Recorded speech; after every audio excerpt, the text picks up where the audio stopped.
இறுதி செய்தியாக, நாடு கடந்து தமிழீழ ஆதரவாளர் தமிழீழ கொடி நாள் விழாவை முன்னிட்டு காலிஸ்தான் பயங்கரவாத அமைப்பு கைகோர்த்திருக்காங்க. இந்த செய்தியை நீங்க எப்படி பாக்குறீங்க? நாம் ஸ்ரீ டிவிலே தொடர்ந்து சொல்லி வருகிறோம், உலகெங்கிலும் இருக்கக்கூடிய ஒவ்வொரு நாட்டில் இருக்கக்கூடிய தமிழ் சங்கங்கள் இதெல்லாம் தொடர்ச்சியாக கண்காணிக்க வேண்டும். ஏன்னா அந்த சங்கங்களை பல நாடுகளில் ஆன்டி இந்தியா,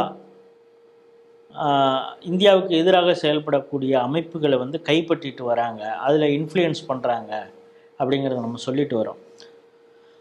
அந்த செய்தியை ஊர்ஜிதப்படுத்தும் வகையில் தான் இது இருக்குது.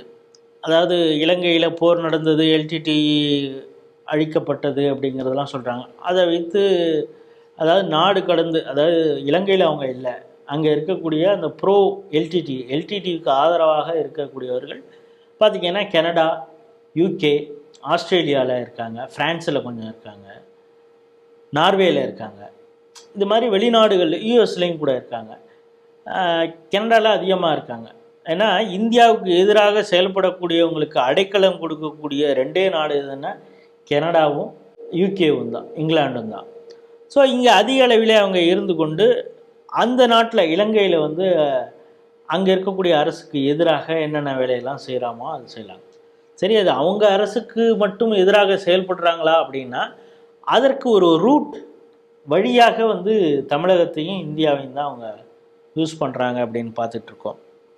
இப்போ உங்களுக்கு தெரியும், சமீபத்தில் கூட யூகேயில் ஆக்ஸ்ஃபோர்டு யூனிவர்சிட்டியில் இந்தியாவுக்கு எதிராக, அதுவும் குறிப்பாக காஷ்மீருக்கு எதிராக ஒரு ப்ரோக்ராம் அங்கே நடந்தது. அங்கே அதற்கு எதிராக கூட நம்ம ஆட்கள் பேசுனாங்கங்கிறது ஒரு பக்கம் இருந்தால் கூட ஆக்ஸ்ஃபோர்டு யூனிவர்சிட்டியில் இந்திய எதிர்ப்பு எண்ணத்தோடு ஒரு ப்ரோக்ராமே நடத்தப்பட்டது அப்படிங்கிறதை நம்ம பார்க்கணும்.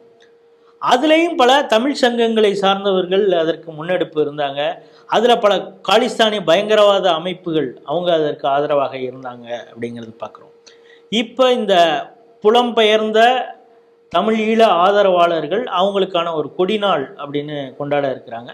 அந்த கொடிநாளுக்கு இந்தியாவிற்கு எதிராக, இன்னும் சொல்லப்போனால் வன்முறையை கட்டவிழ்த்து விடக்கூடிய அளவுக்கு செயல்படக்கூடிய காலிஸ்தானி பயங்கரவாதிகள் இவங்க அதிகமாக இப்பொழுது கனடாவில் இருக்காங்க. கனடாவில் இருந்துக்கிட்டு இந்தியாவில் என்னென்ன பிரச்சனைகளை செய்துட்டு வராங்கன்னு பார்க்குறோம். பெரிய அளவில் இங்கே விவசாய போராட்டங்கள், அந்த விவசாய போராட்டங்கள் வன்முறை போராட்டமாக உருவாவதற்கு காரணமாக இருந்தவர்களே இந்த காலிஸ்தானி பயங்கரவாதிகள் தான். இந்த காலிஸ்தானி பயங்கரவாதிகள் பாகிஸ்தான் ISI ஆதரவோடு செயல்படக்கூடியவர்கள் அப்படிங்கிறதையும் பார்க்குறோம். அந்த காலிஸ்தானி பயங்கரவாத அமைப்புகள் கொடுத்த அழுத்தத்தின் காரணமாக கனடாவுடைய பிரதமரே இந்திய பிரதமராக இவங்களெல்லாம் ஜெய்சங்கர் போன்றவர்கள் எல்லாம் குற்றச்சாட்டு சொன்னதாகவும் அதை அப்படி சொல்லி கனடா பத்திரிகையில் வந்தது.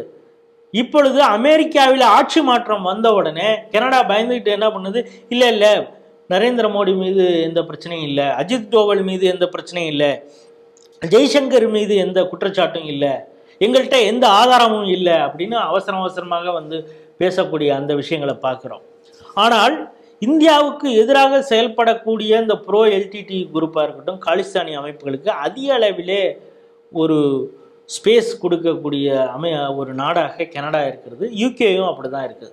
இன்னும் சொல்லப்போனால் யூகேல இப்போ லண்டன் மேயராக இருக்கக்கூடியவரே ஒரு பாகிஸ்தானி. அங்கே நிறைய பாகிஸ்தானியர்கள் இருக்கிறாங்க. அவங்க இந்த தமிழீழ குரூப்போடு சேர்ந்துக்கிட்டு இந்திய எதிர்ப்பு எண்ணத்தோடு பல வேலைகளை செய்து கொண்டு இருக்கிறார்கள் அப்படிங்கிறத பார்க்குறோம்.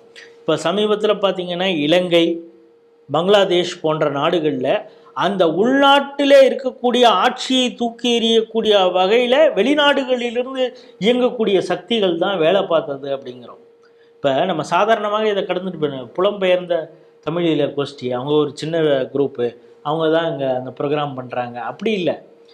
இந்திய சுதந்திர போராட்டத்திலே கூட நேதாஜி சுபாஷ் சந்திர போஸ் இந்தியாவிலேருந்து வெளியிலேருந்து இருந்து தான் ஒரு NIAங்கிற ஒரு விஷயத்தை அமைச்சார், இந்திய இராணுவத்தையே கட்டமைச்சார்னு பார்க்குறோம். அதே போல் செண்பகராமன் பிள்ளை போன்றவர்கள் ஜெர்மனியிலிருந்து இந்தியாவின் மீது பிரிட்டிஷ் ஆட்சியில் இருந்த பிரிட்டிஷார் மீது தாக்குதலை தொடுப்பதற்காக கட்டமைச்சாங்க, ஒரு ஒரு புரட்சி இயக்கத்தையே கட்டமைச்சாங்க. அதே மாதிரி கதார் இயக்கம் அதே போல தான் கட்டமைக்கப்பட்டது. அப்படி இருக்கும் பட்சத்தில் ஏதோ ஒரு சின்ன அமைப்பு இந்தியாவுக்கு எதிராக வேலை பார்த்துக்கிட்டு இருக்குன்னு சாதாரணமாக இருக்க முடியாது. நாளைக்கு இந்தியாவின் உள்நாட்டு அரசியலிலே பல பிரச்சனைகளை இவர்களால் ஏற்படுத்த முடியும் அப்படிங்கிறது ஒரு ஹிஸ்ட்ரி இருக்குது. காலிஸ்தானிகள் அப்படி தான் செயல்பட்டுட்டு வராங்க. நம்மளுடைய அண்டை நாடுகளில் ஆட்சி மாற்றமே கூட அப்படியே தான் இருக்குது. வெளிநாடு அமைப்புகளோடு சேர்ந்து கைகோர்த்து கொண்டு இந்த வேலையெல்லாம் செஞ்சிட்ருக்காங்க. அதையும் தாண்டி இப்பொழுது ஸ்ரீலங்காவில் ஆட்சி மாற்றம் ஏற்பட்டுருக்கு. அந்த ஆட்சிக்கு வந்த கட்சி அது ப்ரோ சைனாவுக்கு ஆதரவான நிலைப்பாடை கொண்ட கட்சி. இலங்கை தமிழ் மக்களுக்கு எதிரான ஒரு மனநிலை கொண்ட ஒரு கட்சி தான் இப்போ ஆட்சியில் இருக்குது. இதை பயன்படுத்தி சீனா ஒரு பக்கம் ஆட்சியாளர்களுக்கு ஆதரவாகவும் இதற்கு எதிராக செயல்படுபவர்களுக்கு ஆயுதங்களை வழங்கக்கூடிய வகையில் சைனாவோ பாகிஸ்தானோ இல்லை வேறு கிறிஸ்துவ நாடுகளோ அந்த வேலையை செய்ய முடியும். அதனால் வெளிநாடுகளில் இருக்கக்கூடிய தமிழ் சங்கங்கள் அதையெல்லாம் கண்காணிக்க வேண்டிய பொறுப்பு இந்தியாவை சேர்ந்த ராவுக்கும் எக்ஸ்டர்னல் அஃபேர்ஸ் மினிஸ்டருக்கும் இருக்குது. இன்னும் சொல்லப்போனால் ஏன் இந்த தமிழ்நாட்டிலேருந்து இந்த கருத்தை நம்ம சொல்ல வேண்டியதாக இருக்குது அப்படின்னா, ஜெகத் காஸ்பர்னு ஒருத்தர், இவர் ஒரு நேரத்தில் ப்ரோ எல்டிடியாக இருந்தவர். அதை அவங்களுக்கு ஆயுதம் வாங்கி கொடுத்ததில் அவர் மீது FBI கேஸ் போட்டிருக்க அமெரிக்காலேயே. அவர் ரைஸ் அப்படின்னு ஒரு ஃபவுண்டேஷன் வச்சுருக்காரு. அதன் மூலம் உலகளாவிய தமிழ் வர்த்தகர்களை எல்லாம் ஒன்று சேர்க்கக்கூடிய ஒரு பிஸ்னஸ்மேன்லாம் ஒன்று சேர்க்கக்கூடிய ஒரு விஷயம் சொல்கிறாரு. இதற்கு பின்னால் அவருடைய அந்த தமிழீழ அந்த கோஷ்டிகளும் இவரோடு தொடர்பில் இருப்பதாகத்தான் ஒரு எண்ணம் நமக்கு தோன்றுகிறது. ஆகவே இந்தியாவுடைய எக்ஸ்டர்னல் அஃபேர்ஸ் கூடுதலாக கண்காணிக்க வேண்டிய ஒரு பொறுப்பு அவர்களுக்கு இருக்கிறது. தும்ப விட்டு வாழை பிடிச்சா ஒன்றும் பிரயோஜனம் இல்லை. ஆகவே கூடுதல் கவனம் கொடுக்க வேண்டும். ஏதோ ஒரு சின்ன அமைப்பு இதை பண்ணிகிட்டு இருக்கு அப்படிங்கிறது இல்லாமல் கூடுதல் கவனம் கொடுத்தால்தான், ஏன்னா அது இந்தியாவுடைய பாதுகாப்பு சம்பந்தப்பட்டது அப்படிங்கிறது தான் நம்முடைய பார்வை.